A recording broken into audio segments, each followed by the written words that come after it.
தெம்மாங்கு பாடிடும் சிந்தவிழி மீன்களும் பொன்னோஞ்சலாடிடும் கன்னிக்கரும் கூந்தலும் புத்தாடும் மேடை பார்த்து வாடிப்போகும் மாந்திரை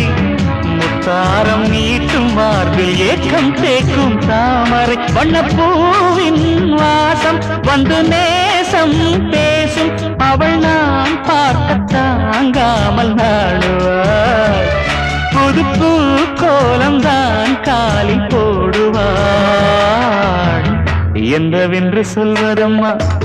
வஞ்சியவள் பேரழகை சொல்ல மொழி இல்லையம்மா கொஞ்சி வரும் பேரழகை அந்தி மஞ்சள் நீரத்தவளை என் நெஞ்சில் நிலைத்தவளை நான் என்னென்று சொல்வேனோ அதை எப்படி சொல்வேனோ